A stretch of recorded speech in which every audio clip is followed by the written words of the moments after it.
बिस्मिल्लाहिर्रहमानिर्रहीम। अस्सलाम वालेकुम दोस्तों, आज की वीडियो इंतहाई अहम है।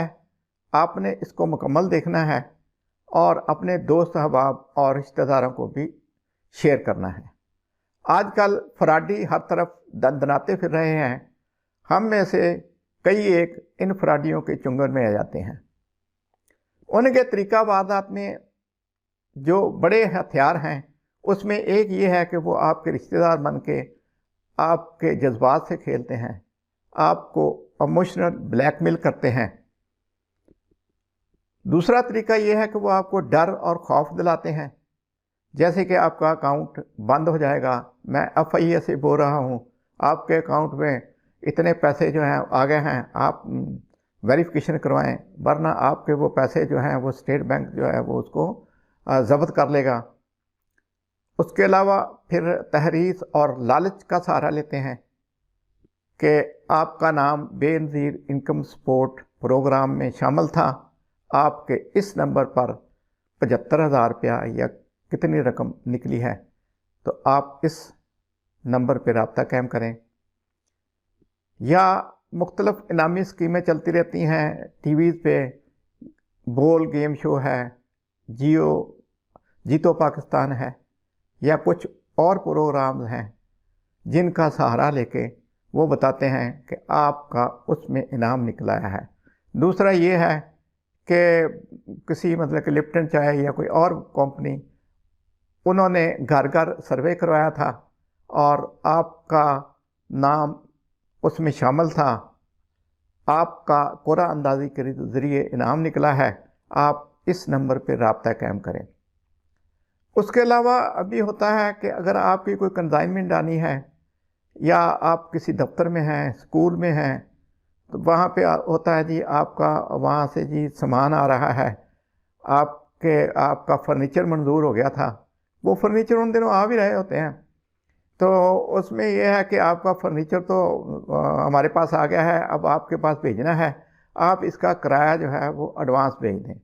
तो एडवांस के लिए वो करते हैं जी इजी पैसा के ज़रिए भेज दें, या जायज़ मोबाइल बैंक कैश अकाउंट है या कोई और कैश अकाउंट है, उसके ज़रिए वो आपसे पैसे हथिया लेते हैं और बाद में पता चलता है कि ना तो आपका कोई फर्नीचर आया है, या ये है कि फर्नीचर आना भी है तो किराया तो वो बाद में अदा होना है। तो आप इस तरह कहीं ना कहीं अपनी रकम से दस्तबरदार हो जाते हैं, यानी आप अपनी रकम खो देते हैं, आपके साथ फ्रॉड हो जाता है। आप घर में आराम से बैठे हैं, आपको एक फ़ोन कॉल आती है, मामू क्या हाल है, मामू आपने पहचाना? आप कहते हैं कि मैंने तो नहीं पहचाना। मामू आप अपने भांजे को भी नहीं पहचान रहे? आपको पता है मैं तो सऊदी अरब होता हूँ। अब ज़ाहिर है कि बंदा सऊदी अरब में तो हज और उम्रे के लिए जाता ही है, या बहुत से अजीज़ो करब आपके सऊदीया में या किसी और मुल्क में होते हैं, और ख़ास तौर पे जो सऊदीया में होते हैं उनके साथ तो आपका राब्ता हज और उम्रा के दरमियान हो ही जाता है। उस बंदे ने आपकी वहाँ पे खिदमत की होती है, आप उससे बड़े मुतासर होते हैं, तो फ़ौरन आपका ख्याल जाता है कि अच्छा आप अरशद बोल रहे हैं? हाँ मामू मैं अरशद बोल रहा हूँ। मामू क्या हाल है? मामू आपसे ना एक ज़रूरी बात करनी थी, लेकिन आपने ना वो मामी को भी नहीं बतानी और घर वालों को भी नहीं बतानी, क्योंकि ये ना राज रखना है। मामू आपको पता ही है कि मैं कमा कमा के यहाँ से पैसे भेजता रहता हूँ, घर वाले सारे के सारे पैसे खर्च कर देते हैं, उसमें से कोई बचत नहीं करते।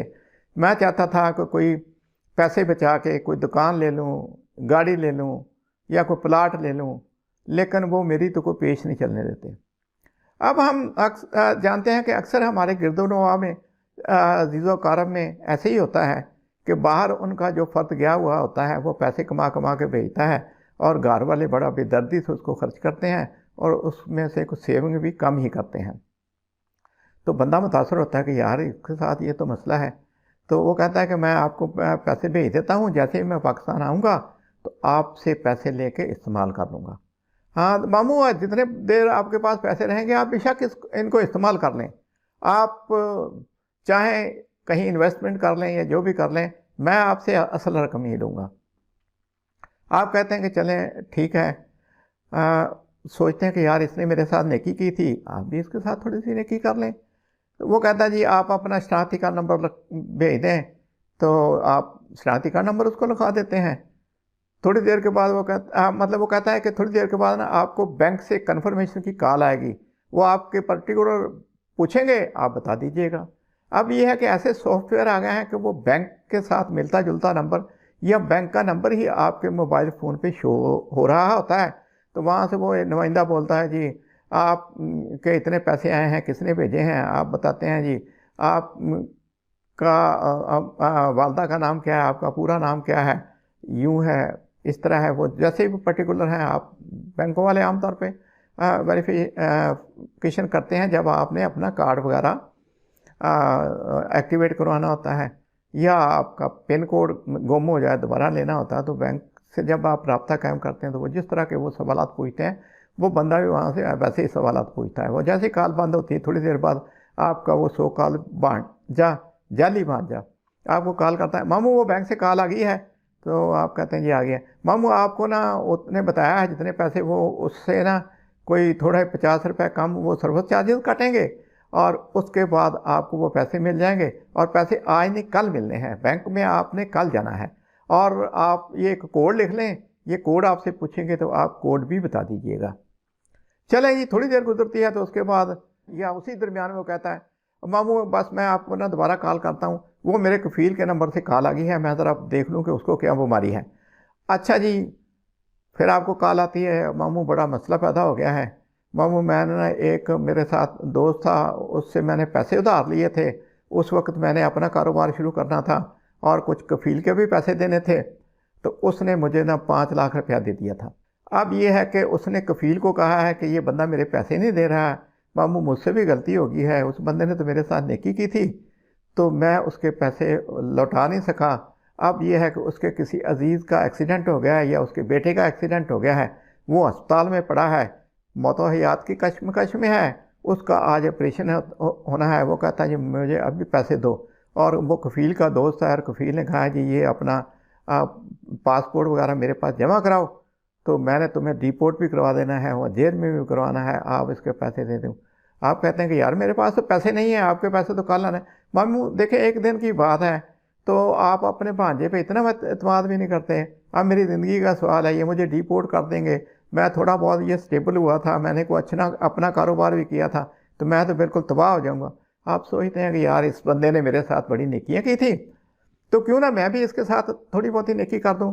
आप ला कहते हैं कि मेरे पास पैसे नहीं, मामू किसी से मांग लें, मामू ऐसे कर लें, एक दिन का मसला है वैसे है। और फिर वो बंदा चीखें मारना शुरू कर देता है, रोना शुरू कर देता है, रोना धोना शुरू कर देता है, आपका दिल पसीजना शुरू हो जाता है। आप जनाब किसी कहीं से बंदोबस्त करके या आपके अपने अकाउंट में होते हैं, तो जी वो बंदा जी आपको जी अभी व्हाट्सएप नंबर आपका अपना ना वो को मोबाइल का नंबर देगा या कोई जायज़ कैश नंबर या कोई अपना इजी पैसा का अकाउंट नंबर भेजेगा, तो आप उसको ना 50-50 हज़ार रुपया करके ना जी ट्रांसफ़र कर दें। चलें जी, उस बंदे से आप रब्ता कायम करते हैं। वो बंदा कहता है जल्दी करें जी, वो तो डॉक्टर ने ऑपरेशन रोका हुआ, उन्होंने कहा पहले पैसे जमा कराएं, तो अगर ये पैसे ना आए तो तुम्हारा भांजा तो आज जेल में भी जाएगा और इसको वो डिपोर्ट भी कर देंगे, और मैं तो इसको माफ़ करने वाला नहीं, क्योंकि मैंने तो इसके साथ इतनी नेकी की थी कि वो बंदा जो है उसने मेरे साथ इतना धोखा किया है। आप सोचते हैं कि यार वो उस बंदे का मुस्तकबिल है, वो मारा जाएगा, चलें यार आप जल्दी करें, आप नंबर भेजें, मैं आपको पैसे भेज देता हूँ। आप पैसे भेज देते हैं, बल्कि ये है कि जैसे आप अपने भांजे को इनकार भी करते रहते हैं कि मेरे पास पैसे नहीं है, तो वो हर 10 मिनट के बाद 15 मिनट के बाद वो कॉल करता है, रोना धोना शुरू कर देता है। असल में वो ऐसा तसर या ऐसा प्रेशर आप पे डालते हैं कि आप कहीं सोचना ना शुरू कर दें कि यार मैं ये चेक कर लूँ, यार मैं इस बंदे को जो इसका मेरे पास नंबर है या इसके किसी रिश्तेदार से नंबर लेके इस नंबर पे कॉल करूं कि ये बंदा है भी या नहीं है। आप कहते हैं कि यार ये नंबर तो बाहर का नहीं है, ये तो नंबर तो कोई और है। मामू मैं वो आपको ना फलां मतलब जो वो पैकेज है उसके ज़रिए कॉल कर रहा हूँ, इसलिए ये हो रहा है जी, इसलिए वो हो रहा है। तो वो आपको ना मुतमईन करके आपको शीशे में उतार के तो पैसे ले जाते हैं। उसके बाद अभी वो पैसे आप अदा करते हैं, तो उसके बाद जनाब आ जाता है, मामू आपका बड़ा शुक्रिया, आपने मुझे बचा लिया, लेकिन एक और मसला आ गया है। वो क्या मसला आ गया जी? मामू मैंने कफ़ील के पैसे भी देने थे, अब वो ना बंदा एक पाकिस्तान से आ रहा है, कफ़ील ने वहाँ से चीज़ें मंगवानी हैं, उसने कहा जी कि वो मेरे पैसे भी दो, क्योंकि तुम तो बड़े फ्राडिये हो, अपने दोस्त को पैसे नहीं दिए, मुझे कब दोगे? तो अब मामू उसको एक 6 बजे की फ़्लाइट है, उससे पहले पहले उसको 1.5 लाख रुपया या 1 लाख रुपया देना है। तो आप कहते हैं जी आपके पास नहीं है पैसे, वो कहते हैं थोड़े बहुत कर दें, ऐसे कर दें, वैसे कर दें, और आपकी किस्मत अच्छी हो तो बच जाते हैं, वरना और पैसे दे के फंस जाते हैं। उसके बाद आपको होश आता है तो आपको याद आता है यार उस बंदे का तो नंबर मेरे पास भी होगा। आप अपने मोबाइल से नंबर ट्रेस करते हैं, जैसे ही आप कॉल करते हैं वो उस बंदे की असल आवाज़ सुनते हैं, तो आपको उसी वक्त शक पड़ जाता है कि ये तो यार आपके साथ फ्रॉड हो गया। तो आप कहते हैं वो बेटा आपने मुझे वो पैसे भेजे थे, तो कितने पैसे भेजे? वो कहते मामू मैं आपको क्यों पैसे भेजूंगा, क्योंकि मैंने तो कभी आपके साथ ऐसा लेन देन नहीं है। तो फिर आप कहते हैं जी आपके साथ फ्रॉड हो गया है। दोस्तों पिछले दिनों एक अजीज़ के साथ भी इस तरह का वाक़या हो गया, फ्रॉड हो गया। तो वो पूछने लगे कि ये नाम कहाँ से मालूम कर लेते हैं कि वो आपका अजीज़ है, रिश्तेदार है? मैंने कहा एक तो ये है कि ये जो फ्रॉडी नौसरबाज और ठग होते हैं, ये लोगों के पर्टिकुलर भी जमा करते रहते हैं, लेकिन मोस्टली केसेस में ये होता है कि आप उसका नाम भी आप खुद ही बताते हैं, क्योंकि वो आपको शुरू में ही कह देते हैं कि आपने मुझे पहचाना, मैं आपका भांजा बोल रहा हूँ। तो आप गौर नहीं करते, तो उन्हीं बातों बातों में आप उसको पहचानने के चक्कर में उसका नाम बता देते हैं, तो वो वही बन के आपको कहानी डालना शुरू कर देता है और ब्लैकमेलिंग शुरू कर देता है।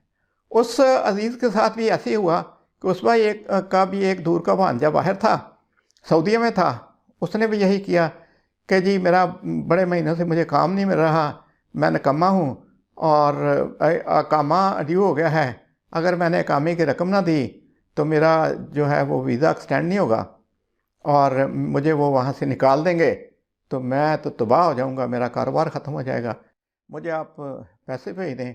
ज़ाहिर है वो बंदा पसीज गया और उसने मांगा तो था कोई 3 लाख रुपया, लेकिन 1 लाख रुपया उसने दे के जान छुड़ाई। और अगले दिन पता चला कि वो तो सारे का सारा फ्रॉड था, कोई मतलब कि वो भांजे को ज़रूरत नहीं थी, ना कोई बात थी। अब यह है कि टेलीफोन का एक दफ्तरों में एक ख़ास तरीका होता है। जब ये PTCL सिर्फ होता था उस वक्त फ़ोन के ऊपर एक चिट लगी होती थी कि जब आपने किसी को कॉल करनी है, आपने अपना नाम बताना है, आपने अपना अगर कोई मतलब कि रैंक वगैरह है या कोई ओहदा वगैरह है वो बताना है, और साथ आपने ये बताना है कि आप किस शहर से, किस जगह से, किस कस्बा से बोल रहे हैं। हमारे यहाँ भी मोस्टली तो यही होता है कि लोग कर देते हैं कॉल और साथ अपना नाम भी बता देते हैं पहले कि मैं बोल रहा हूँ। लेकिन कई ऐसे होते हैं हमारे अजीज़ रिश्तेदार, वो जेन्युइन रिश्तेदार भी होते हैं, तो वो भी मुझे पहचाना, मुझे पहचाना, मुझे पहचाना।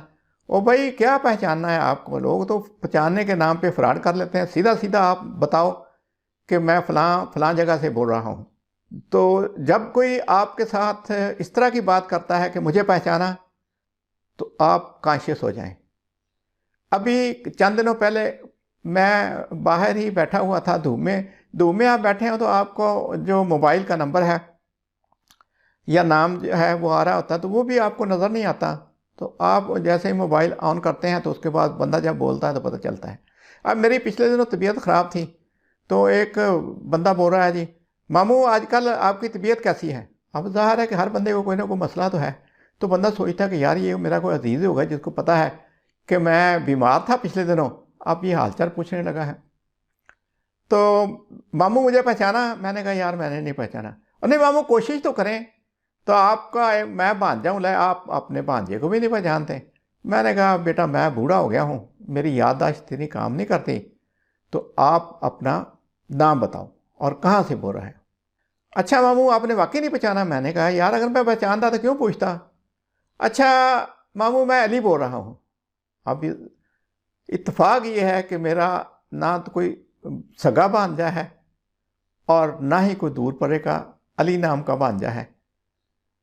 तो मैंने कहा जी कि मेरा तो नहीं है। मैं फ़ौरन मुझे समझ आ गई कि ये कोई फ्रॉडिया था और अगर एक दफ़ा ये बात मैं आगे चला लेता तो मुझे इसने बातों बातों में फंसा ही लेना था। दूसरा ये है कि ये आमतौर पे वारदातें जो हैं वो सलीम कल्ब यानी जिनका दिल नरम होता है उनके साथ ही होती हैं। जो सख्त दिल और कोरे होते हैं वो तो जनाब बच बचा ही आते हैं। तो आप बस नेकी के चक्कर में, नेकी करने के चक्कर में, किसी के एहसान का बदला उतारने के चक्कर में आप इन फ्राडियों, ठगों, चोरों, नौसरबाजों, बेईमानों से ठगे जाते हैं। आपको डर के ज़रिए भी काबू किया जाता है।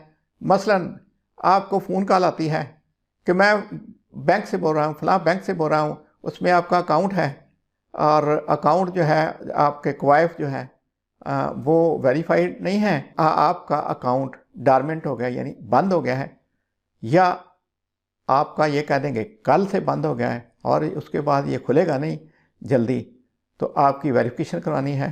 तो वो बातों बातों में आपसे वो जो एटीएम कार्ड है उसका नंबर कुछ और पर्टिकुलर हासिल कर लेते हैं और उसके बाद फ्रॉड के ज़रिए आपके बैंक को साफ कर देते हैं।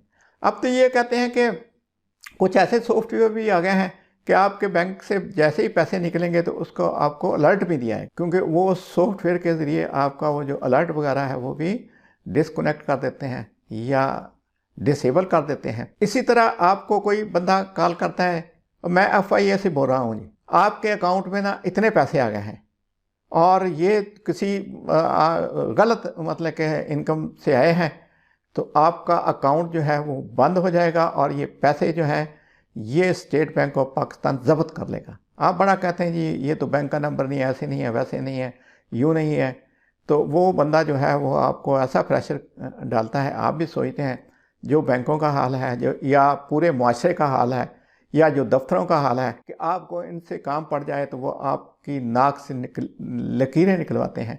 यहाँ तक कि वो बंदा सामने बैठा होता है, आप कहते हैं जी वो बंदा, वो कहते हैं जी कहीं बाहर गया हुआ, वो खुद ही बंदा कह देता है कि मैं बाहर गया हूँ, और ख़ास तौर पे आपको नेशनल बैंक ऑफ पाकिस्तान से वास्ता पड़े तो फिर तौबा ही भली। बंदा फिर वो कहता है कि यार ये कल खजल ख़राब होने के, ठीक है ये अभी ये वेरिफिकेशन कर रहे हैं तो चलें ठीक है मैं इनको वेरिफिकेशन करवा देता हूँ, लेकिन उस वेरिफिकेशन में वो आपके तमाम ज़रूरी क्वाइफ जो हैं वो आने बहाने से वो ले लेते हैं और उसके बाद आपका अकाउंट जब खाली हो जाता है तो आपको पता चलता है कि आपके साथ फ्रॉड हो गया। इसी तरह कोई कह दीजिएगा कि मैं आर्मी का मेजर बोल रहा हूँ और ये घर घर सर्वे के सिलसिले में हमारी ड्यूटी लगी है, आपके कुछ पर्टिकुलर चाहिए हैं तो आप बता दें जी। तो उसमें भी वो जी आप कितने अफराद हैं, कब आते हैं, कब जाते हैं, घर में कौन होता है, अगर वो बंदा आएगा वेरिफिकेशन के लिए, फॉर्म फिल कराने के लिए, तो वो सारी मालूमात ले लेते हैं ताकि वो चोर डाकू जो हैं वो आपके घर में उस वक़्त घुस जाएं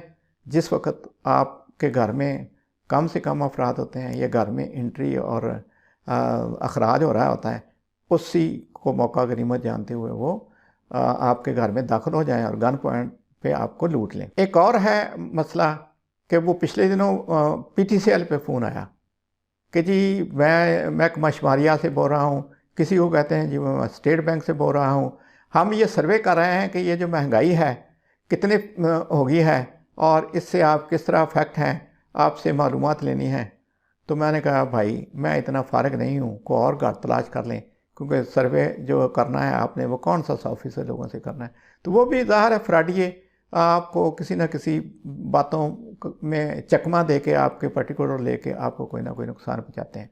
अभी आप बाज़ार में जाते हैं तो आपको फ्री सिम की जो है वो मतलब कि ऑफ़र मिलती हैं, तो फ्री सिम वाले जो हैं वो आपका शनाख्ती कार्ड, आपका नंबर ले लेते हैं, आपके अंगूठे के निशानात ले लेते हैं, आपके दीगर पर्टिकुलर ले लेते हैं और वो अंगूठे के निशान से फिर वो कहते हैं जी कि इसका वो रबड़ का आप कह लें वो एक आपके निशानात जो हैं वाला अंगूठा जो है वो बना लेते हैं, तो वो आपके अंगूठे के निशान को आपके बैंक में अगर कोई है आपका अकाउंट, आप ATM से पैसे निकलवाते हैं तो आपने अंगूठे के निशान पे आप वेरिफिकेशन करवाते हैं, तो इस तरह करके आपकी वेरिफिकेशन का फ़ायदा उठा के पैसे निकलवा लेते हैं। अब एक और सूरत हाल है कि बेनज़ीर इनकम सपोर्ट प्रोग्राम चलता रहता है और आपको हर दूसरे चौथे दिन आपके मुख्तलिफ अगर नंबर हैं आपके पास मोबाइल के, तो उस पर मैसेज आता है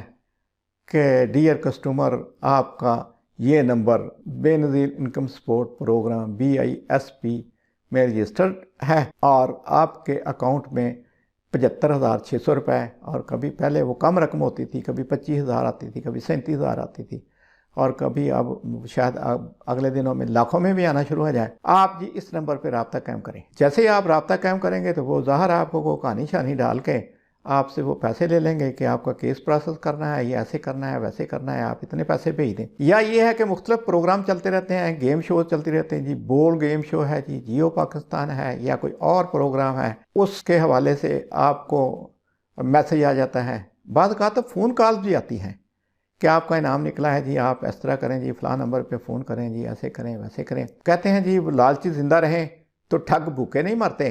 तो अगर बंदे के, हर बंदे में थोड़ा बहुत लालच तो होता ही है, जो जिन पे लालच गलबा आ जाए वो कहते हैं चलें जी, पैसे तो आ रहे हैं जी, ठीक है जी, इनसे रब्ता कायम कर लें, ज़्यादा ज़्यादा ये होगा पैसे नहीं देंगे। लेकिन जब आप रब्ता कायम करते हैं उनके साथ तो वो तो ज़ाहिर है माहिर होते हैं, चकनी चपड़ी बातों में आपको वो जनाब घेर लेते हैं और आप ना चाहते हुए भी उनके मुतालबात जो है वो पूरे करना शुरू कर देते हैं। और एक और भी तरीक़ाकार है कि आपका कोई दोस्त अजीज़ कहीं सैर सपाटे पे गया हुआ है, ये मरी वगैरह, स्वात वगैरह, या कहीं और जगह पे, वो आपको फ़ोन करता है जी मैं दोस्तों के साथ मरी में सैर के लिए आया हुआ था, यहाँ पे पुलिस ने हमको पकड़ लिया है और मेरे दोस्तों के बैग से ना हीरोइन निकली है। अब वो पुलिस वाले कहते हैं कि ये हीरोइन आप सब पे डालेंगे तो आपको इतने साल कैद हो जाएगी, इस तरह हो जाएगा, यूँ हो जाएगा। मामू मैं फंस गया हूँ, मेरे अब्बू को नहीं बताना, मेरा अब्बू तो मुझे घर से निकाल देगा। तो ये 1.5 लाख रुपया या 2 लाख रुपया मांग रहे हैं। तो आप बड़ी मुश्किल से कहते हैं जी मैं 1 लाख भेज सकता हूँ, या 50,000 दे सकता हूँ, या 1.5 लाख दे सकता हूँ। तो वो मुकम्मका के बाद एक अमाउंट जो है उस पर आप एग्री हो जाते हैं। तो वो भी आपको मोबी लिंक अकाउंट या इजी पैसा या कोई और इस तरह का अकाउंट वो भेजते हैं कि इस पे आप हमें पैसे जो है ना वो भिजवा दें। बंदा सोचता है कि यार ये बच्चा यंग है, सैर सपाटे के लिए गया था, अगर ये अंदर हो गया जेल में। फिर वो थानेदार भी एक शो करते हैं किरदार, वो भी बताता है जी हाँ जी अब इसका क्या करना है जी, आप जल्दी कर लें जी, वरना मैं इस पे पर्चा दे के इसको मैं जेल में भेजने लगा हूँ। तो आपको वो ज़्यादा से ज़्यादा परेशान करते हैं ताकि आप उसकी हेल्प कर दें, और उसकी हेल्प करते करते आप अपना सरमाया गंवा बैठते हैं। बाद का आपको पता भी होता है कि वो आपका कोई भांजा जो है वो गया हुआ है अपना सैर सपाटे के लिए, या फलां मतलब के अजीज़ का, कज़न का मतलब बेटा जो है वो दोस्तों के साथ, कभी सुनने में भी आता है वो गया हुआ है। तो उन्हीं दिनों में वारदात होती है और वो बंदा अपने घर आया होता है, वापस आ चुका होता है, कि जब आपको पता नहीं होता कि वो तो बंदा सैर सपाटा करके वापस भी आ गया है। तो आप कहते हैं कि यार ये इस बंदे का मुस्तकबिल भी ख़राब हो जाएगा। और वो कहता है कि मामू देखें मेरा थोड़ा बहुत कारोबार तो है, आप बेफिक्र रहें, मैं आपको ये पैसे थोड़े थोड़े करके लौटा दूंगा। मामू ज़िंदगी में मैंने आपसे कभी कोई काम नहीं कहा, आप मेहरबानी करके मेरी मदद फरमाएं, मैं फंस गया हूँ, मैं ताहयात आपका एहसानमंद रहूँगा। एहसानमंदी का बोझ उतारते उतारते आप अपना बैंक अकाउंट या अपनी जेब खाली कर देते हैं, और उसके बाद आपको पता चलता है आपके साथ फ्रॉड हो गया है। लिए क्या है, फिर सब्र करना ही होता है, क्योंकि जिस मुल्क में चोरों, ठगुओं, डाकुओं, 10% अरबों के लुटेरों की हुकूमतें हों और हुकूमतें उनके हवाले कर दी जाएँ, चोर, डाकू, लुटेरे, फ्रॉडिये, नौसरबाज दन दनाते फिर रहे हों, तो जाहिर है उनको कोई नहीं पूछेगा, उनको कोई कानून के अंडर नहीं लाएगा, उनके लिए कोई सख्त कवानीन नहीं बनाए जाएंगे, बल्कि वो लोग जिनके ख़िलाफ़ कवानीन थे उनको भी सज़ाओं से बचाने के लिए या चोरों डाकुओं को खोल देने के लिए वो कवानीन भी वापस ले लिए गए हैं, उनमें तरमीम कर दी गई है। फिर हमारे इर्द गिर्द ऐसे वाक़यात अक्सर होते हैं, हमारे जहन में आता है यार उसको पता ही ना चला, यार उसने ऐसे क्यों ना किया, यार वो वैसे कर लेता, यार वो इस तरह वेरिफिकेशन कर लेता। लेकिन भाई जब अल्लाह की तरफ से आ जाए कोई तदबीर काम नहीं करती। बचने का तरीका यही है, एक तो आप कॉन्शियस रहें, दूसरा आप हमेशा अल्लाह ताला से इन चोरों, डाकुओं, लुटेरों, फ्राडियों से पनाह मांगते रहें और अल्लाह को याद करते रहें। हम में से अक्सर ने ऐसी बातें सुन रखी होती हैं और हमारे करीबी अजीज़ो करब के साथ भी पेश आ चुकी होती हैं, लेकिन इसके बावजूद हम इस जाल में फंस जाते हैं। पता नहीं हमारी कोई बदअमालियाँ हैं या हमारी कोई बुराइयां हैं या हम में तरहम का जज्बा मौजूद है कि हम दूसरों पर रहम खाते खाते खुद ही फंस जाते हैं। अल्लाह ताला आप सबका हामी व नासर हो। दुआओं में याद रखिएगा। अल्लाह ताला आपको हमेशा इन फ्राडियों, चोरों, लुटेरों, नौसरबाजों, ठगों, बेईमानों, जेब कतरों से बचाए। अगली वीडियो तक अल्लाह हाफिज। पाकिस्तान जिंदाबाद।